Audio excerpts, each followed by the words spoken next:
I'll never forget the moment that I heard of Dimebag's death. It was one of those where were you moments, at least for me and probably a lot of Pantera metal fans all around the world. I was getting ready coincidentally for a guitar lesson that day, and I had a little bit of spare time, so I figured let me check the music news of the day. And I heard that Dimebag got shot and killed at a show of his then pretty new band Damageplan that he had with his brother Vinny. And I couldn't believe it, of course, at first, but pretty soon it became clear that was actually true. I grabbed my copy of Cowboys from Hell on CD at the time and went to my guitar lesson. I had a really cool guitar teacher at the time. He would let me bring songs that I wanted to learn and listen to them, figure out how to play and show it to me. So I felt it was appropriate that day to learn Cemetery Gates. Well, now last week we heard that there will actually be a Pantera reunion, putting reunion in quotes because of course Dimebag and Vinny aren't with us anymore, but Phil and Rex decided to play shows again under the Pantera banner with Zakk Wylde and Charlie Benante. So of course that sparked a lot of discussions in the metal world. Is it okay for them to do that? And of course, are Zakk and Charlie the right choices for it? Well, for me personally, I'm actually really excited. I think that's a great thing because I'm actually a little too young to have experienced Pantera in their heyday. I was a small child when they were active, and so I never got to see them live. And I discovered them like right after they broke up. It was my early teens. I fell in love with them. So the thought of at least seeing half of Pantera with two really good musicians live is actually really exciting to me. I mean, Pantera, of course, were one of the greatest bands in metal history. To me, they always came like right after the absolute mega legends, the metal pantheon, if you will, where bands like Sabbath, Priest, Maiden, Metallica reside. To me, they were always like right up there with those bands. I mean, they really transformed thrash in the 90s. I mean, checked it with a lot of groove and really came up with their own unique sound.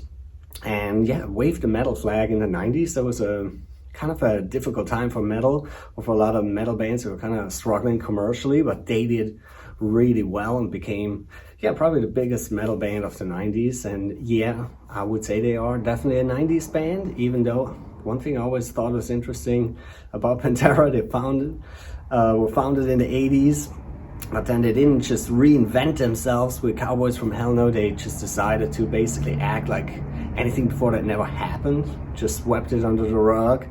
But yeah, they were really up there. They had that kind of status in Europe where I grew up, but when I moved to New Orleans, I realized here they even have a more special status. Of course, Phil is from the New Orleans area, so they are kind of a quarter New Orleans band, so that made him really special. But pretty much everybody I met here in the metal scene has some kind of Phil story to tell, certainly has an opinion. Not everyone is always favorable, but I actually never heard a bad word about Dimebag. He seemed to have been just a really great guy overall.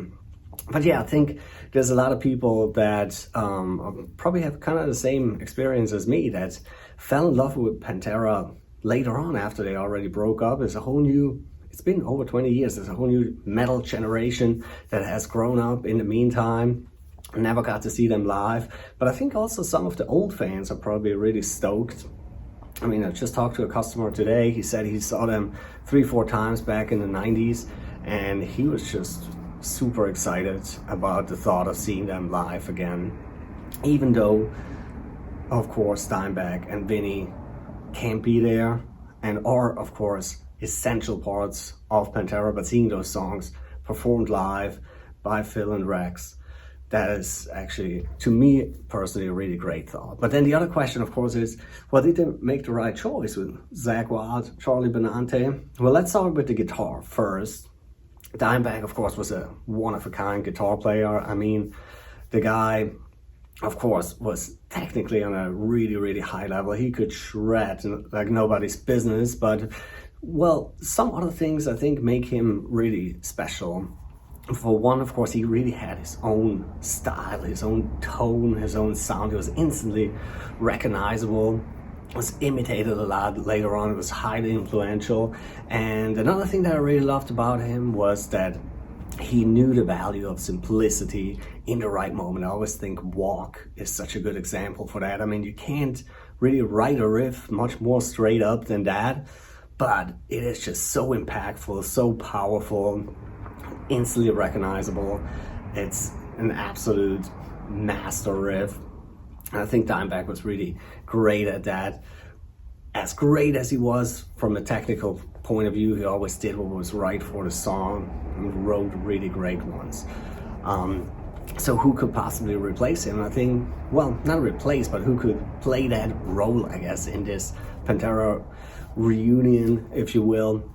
To be honest, I think Zakk Wylde is not only a great choice, I think he is pretty much the only choice. I really can't think of anybody else who would be better for the job.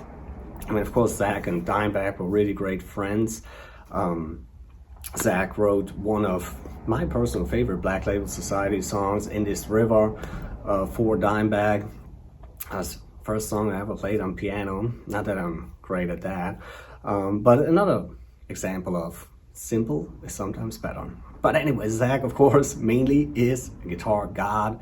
And while he also has his very unique style and tone, I can definitely imagine him playing those Dimebag riffs and solos in his own way. But I think he will really be able to do that justice. And because of his personal connection, I think he will do that with great respect. And then as for the drum position, well, I think it's not as clear cut here. I think there could have been a few people that would have done a really good job, but Charlie is definitely a great choice. I mean, he's a legend in his own right. He came from the thrash scene that Pantera basically kind of transformed later on. Then in the 90s, it was already a well-respected drummer when Pantera was really just breaking. And so I think from a technical point of view, of course, he can play. He's a great drummer, so he can definitely do the job. And I think he has the standing, he has the experience to do this. So I think that too, really a great choice.